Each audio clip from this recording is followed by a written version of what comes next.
ये जी पूरे 1 एकड़ में हम इसकी खेती कर रहे हैं। 4000 स्क्वायर मीटर ये एरिया है।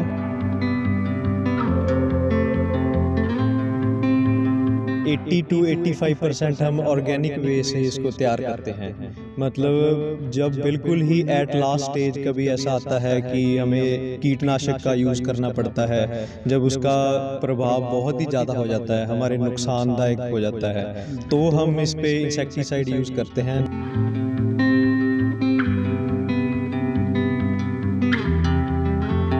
अभी तो नहरी पानी का इसमें जो है वो नहीं मिला है हमको, इसकी एप्लीकेशन डाली हुई है। अभी इसका बोरवेल का पानी लगाते हैं, वो ताज़ा ही भर लेते हैं और ताज़ा ही लगाते हैं।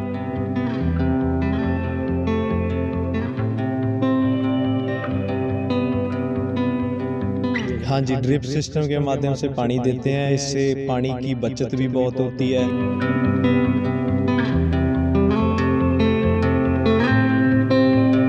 परंपरागत खेती को छोड़कर किसान जो है अब आधुनिक खेती की ओर बढ़ रहे हैं।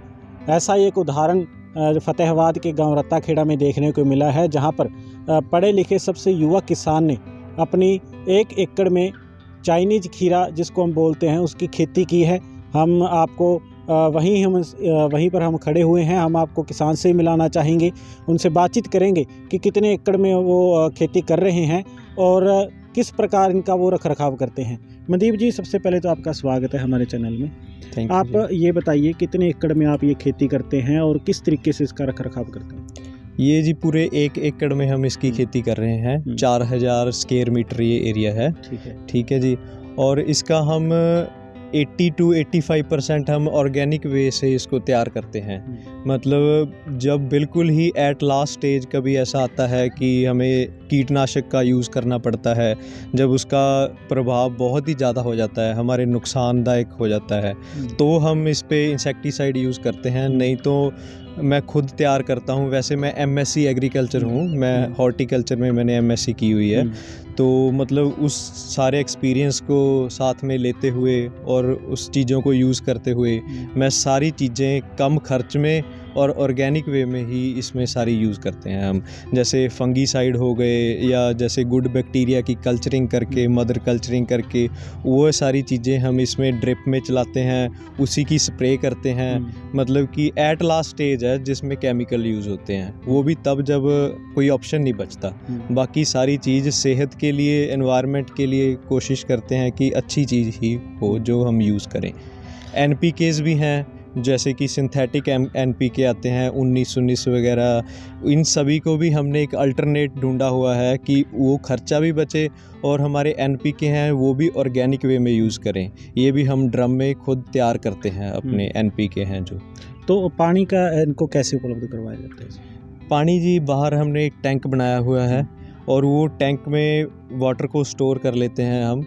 जैसे हम अभी तो नहरी पानी का इसमें जो है वो नहीं मिला है हमको, इसकी एप्लीकेशन डाली हुई है। अभी इसका बोरवेल का पानी लगाते हैं, वो ताज़ा ही भर लेते हैं और ताज़ा ही लगाते हैं, क्योंकि खड़े पानी की ज़्यादा EC बढ़ने की समस्या आ जाती है। अगर पानी खड़ा रहे तो ताज़ा पानी ही लगाते हैं इसको।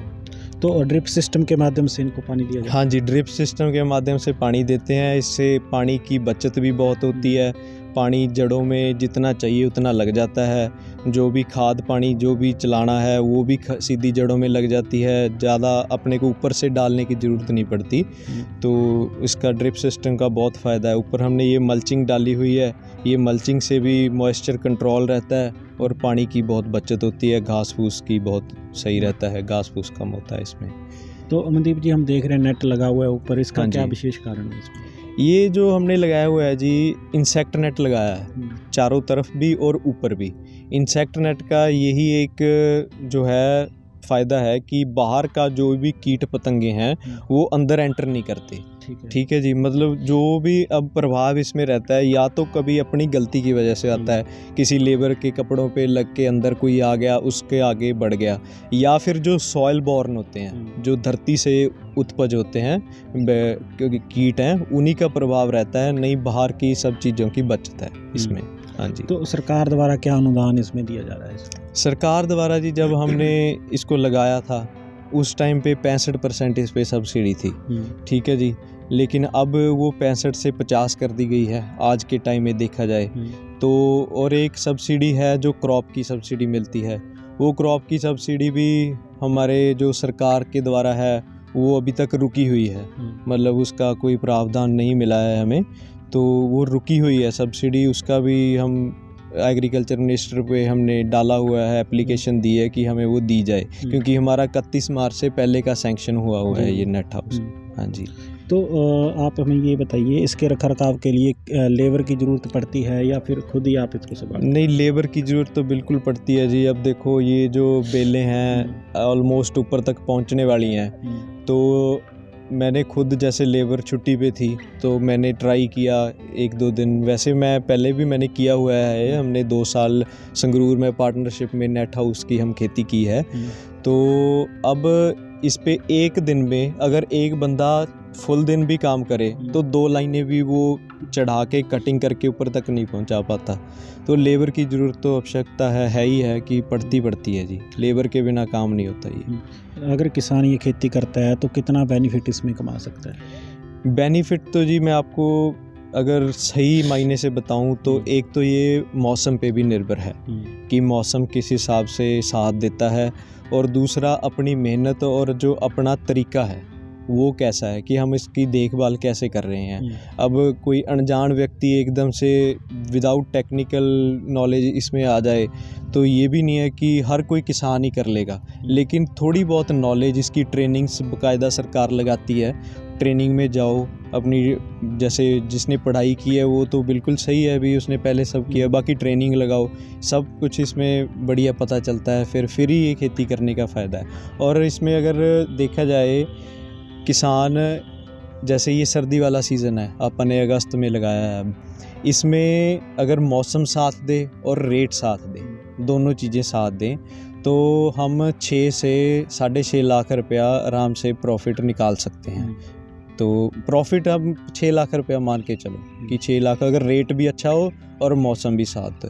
अगर रेट ख़राब हो गया, मौसम ख़राब हो गया, तो वो अपनी किस्मत कह लो या कोई अपनी बैड लक कुछ भी कह सकते हैं उसको भी, उससे अप डाउन आते रहते हैं, लेकिन अगर अच्छे तरीके से करेंगे तो अच्छी इनकम है इसमें। अगर किसी वजह से फसल ख़राब हो जाती है, वैसी मार पड़ती है, तो सरकार द्वारा उसका क्या प्रावधान है? नहीं, कोई प्रावधान नहीं है जी। अब पिछली बारी जो बारिश हुई थी उसमें हमने खीरा लगाया था अगस्त में, जो मतलब उसकी मेरी प्लांटेशन थी 4 सितंबर की, तो लगभग 20-22 सितंबर को बारिश आई थी बहुत ज़्यादा, तो उसमें भरा भी था हमने, ऑनलाइन जो डाला था पोर्टल पे, तो 100% क्रॉप लॉस हो गई थी हमारी सारी, लगभग 1 महीने की क्रॉप थी वो, तो वो उसका कोई भी हमें कुछ नहीं मिला उसका। मतलब हमने दोबारा खर्च करके इतने ने सीड बहुत महंगे हैं इसके, ऑलमोस्ट हर सीज़न के अगर अच्छी कंपनी का सीड लगाएं तो 70 से 80 हज़ार का सीड आता है जिसका प्रति एकड़। हाँ, प्रति एकड़ जी। तो क्या खेती का क्या नाम है इसका, मेन किस खेती नाम? इसका नाम है जी प्रोटेक्टेड स्ट्रक्चर में ये खेती है, इसको कहते हैं नेट हाउस में। ये नेट हाउस लगाया है, इसके काफ़ी तरीके के प्रकार हैं, जैसे पॉली हाउस आता है, फिर टनल्स आती हैं, पॉली नेट हाउस आते हैं, अब नए चले हैं। ये नेट हाउस है, इसके अंदर हवा क्रॉस होती है और रोशनी आती है, बारिश भी आती है, लेकिन ज़्यादा इसका जो मेन नुकसान इसमें होता है वो बारिश का है। बारिश की समाधान के लिए पॉली नेट हाउस चले हैं, उसका खर्चा थोड़ा ज़्यादा है, इसलिए वो किसान कम लगाते हैं। जैसे किसान अभी भी परंपरागत खेती की तरफ चल रहे हैं, हाँ जी, लगातार वही फसल यूज़ कर रहे हैं, आप किस प्रकार से उनको संदेश देना चाहोगे कि वो परंपरागत खेती से निकलकर आधुनिक खेती की ओर बढ़े और किस तरीके से वो लाभ ले सकते हैं? मैं ज़रूर चाहूँगा जी, इन चीज़ों को बढ़ावा देना चाहिए, ज़्यादा से ज़्यादा करना चाहिए, क्योंकि एक तो जिस भी एरिया में ये खेती होती हैं उन एरिया का नाम है, उनकी एक पहचान है।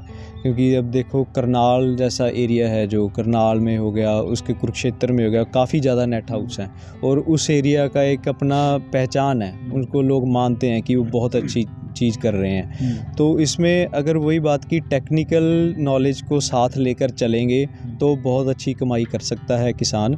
इसमें बहुत ज़्यादा वास्ट आगे तक ये इंडस्ट्री है जिसको आप कहीं तक भी लेके जा सकते हैं। लोगों की करोड़ों में टर्नओवर भी हैं जिन्होंने 12-12, 13-13 नेट हाउस लगा रखे हैं और बहुत तरीके की खेती करते हैं। कलर्ड कैप्सिकम भी इसमें होती है, हम अगले अगस्त में इसमें कलर्ड कैप्सिकम लगाएंगे। तो इसमें बहुत कुछ है जी, बहुत आगे तक जाने के लिए इंडस्ट्री है ये, इसमें कहीं तक भी जा सकते हैं। किसान इसमें ज़रूर आगे आएँ, इसको बढ़ावा दें ताकि अपने एरिया का नाम भी रोशन हो और उनकी खुद की फाइनेंशियल कंडीशंस भी अच्छी हैं। तो अगर आपको इस बार जो मुनाफा बहुत अच्छा रहता है तो आपका और उसको बढ़ाना चाहोगे आगे? हाँ जी, ज़रूर। मैं एक फ़ाइल का और अभी मैंने डॉक्यूमेंट्स रेडी कर रखे हैं, तो वो फ़ाइल अभी मैं लगाऊंगा जी। जनवरी में मैं वो दोबारा फ़ाइल लगाऊंगा, वो मैं पॉलीनेट हाउस की फ़ाइल लगाऊंगा। वो मैंने एक और स्ट्रक्चर रेडी करवाना है, वो पॉलीनेट करवाना है जी। हाँ जी। तो ये हमारे साथ मनदीप सिंह जी किसान थे, जो युवा और पढ़े लिखे किसान हैं, जो परंपरागत खेती छोड़ के आधुनिक खेती अपना रहे हैं और लगभग अपने खेत के अंदर 1 एकड़ में चाइनीज खीरे की खेती कर रहे हैं। और जैसे कि किसान ने बताया कि अगर मौसम और रेट जो है फसल का वो अच्छा रहता है तो किसान इसके अंदर जो 6 से 6.5 लाख रुपए इसमें कमा सकता है। और किसानों से अपील भी कर रहे हैं कि परंपरागत खेती को छोड़कर किसान जो है आधुनिक खेती की ओर बढ़े ताकि उनकी फाइनेंशियल जो कंडीशन है वो भी सुधर सके। हरियाणा स्पोक्समैन के लिए फतेहाबाद से सुनील कुमार।